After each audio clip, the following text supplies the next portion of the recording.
সম্মানিত হাজিরিন, কোরআনে কারীম এই পৃথিবীর আসমানের নিচে জমিনের উপরে আল্লাহ প্রদত্ত মানব জাতির জন্য, শুধু মানুষ যিনিই নয়, সকল মখলুকাতের জন্য, আল্লাহ সকল সৃষ্টির জন্য কোরআন সর্বশ্রেষ্ঠ নিয়ামত।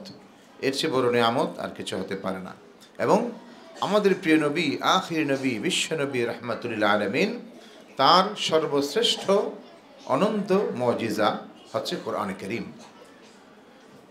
নবী করিম সাল্লাল্লাহু আলাইহি সাল্লামের ওফাতের পরে তিনি নাই, তিনি চলে গেছেন, কিন্তু কোরআন আছে।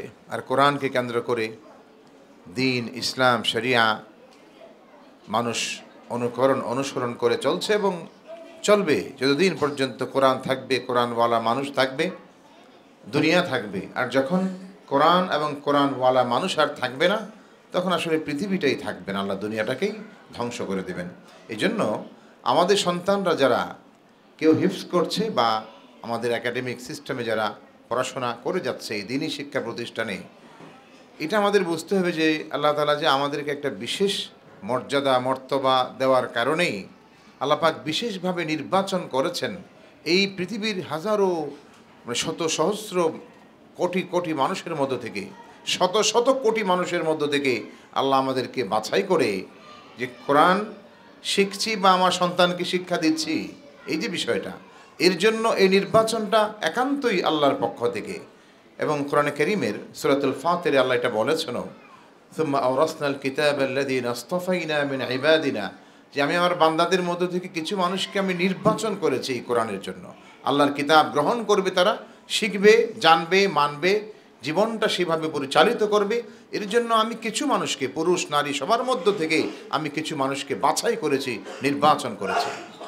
এর মধ্যে ফামিনহুম যালিমুল লিনাফসিহি ওয়া মিনহুম মুকতাসিদ ওয়া মিনহুম সাবিকুম বিল খায়রাত, কিছু আছে যারা জালেম, আল্লাহ বলেছেন, যারা আসলে কোরআনের মর্যাদা দিতে পারে নাই, আর কিছু আছেন মাঝামাঝি পর্যায়ের, আর কিছু মানুষ আছেন যারা অগ্রগামী। আসলে আমরা অগ্রগামী দলেই থাকতে চাই। দুনিয়ার যে কোনো ভালো কিছু লাভ করতে গেলে আমরা সবাই আগেই থাকতে চাই। আল্লাহও এটা বলেছেন যে অগ্রগামী দলের যারা, তারাই আসলে সবচেয়ে বেশি সৌভাগ্যবান। তা আমি যে বিষয়টা নিয়ে বলবো যে আমাদের সন্তানদেরকে আমরা কোরআনের হিফজ, বিশেষ করে কোরআন মুখস্থ করবে, প্লাস এই কোরআনের বিষয়গুলি তারা যখন বড় হবে তখন এর ভেতরে যে আল্লাহ পাক সেই জ্ঞানের মহাসমুদ্র এর মধ্যে রয়ে গেছে, আল্লাহ প্রদত্ত ওয়াহির জ্ঞান এর মধ্যে আল্লাহ পাক রেখে দিয়েছেন সকল কিছুর, যে এমন কোনো বিষয় নেই যে বিষয়ে আল্লাহ পাক এই কোরআনের ভিতরে আলোচনা করেন নাই। একটা মানুষের জীবনের যত দিক হতে পারে, যত বিষয় থাকতে পারে, সব কিছু আল্লাহ পাক কোরআনের ভিতরে বলেছেন। বাকি আমার সন্তান যখন হিফজ থেকে শুরু করবে, ছোট্ট শিশু বাচ্চা, আমরা এখানে হয়তো 4 বছর 4.5 বছর বয়সেই আমরা ভর্তি করাই প্লে নার্সারি পর্যায়ে, তারপরে 1 থেকে 5। আমি যতটুকু জানলাম যে 5-এর মধ্যে টার্গেট থাকে যেন হিফজটা কমপ্লিট করে ফেলতে পারে, এটাকে টার্গেট। এরপরে হয়তো কারো 1 বছর বেশি লাগতে পারে।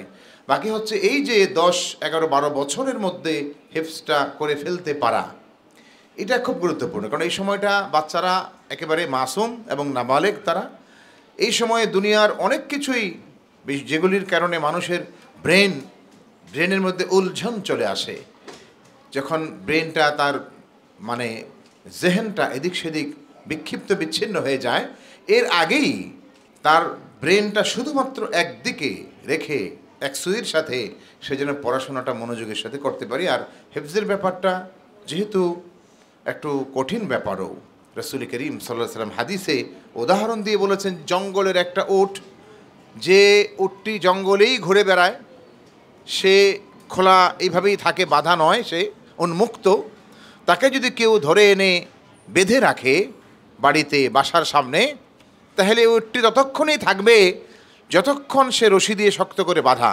আবার যখন কেউ যদি ভুলে একবার রশিটা খুলে দেয়, জঙ্গলের উট, জঙ্গলের সেই প্রাণীটা, সে ওখানেই স্বাধীনভাবে মুক্তভাবে ঘুরতেই পছন্দ করে, সে একটু ছাড়া পেলেই চলে যাবে তার জায়গায়।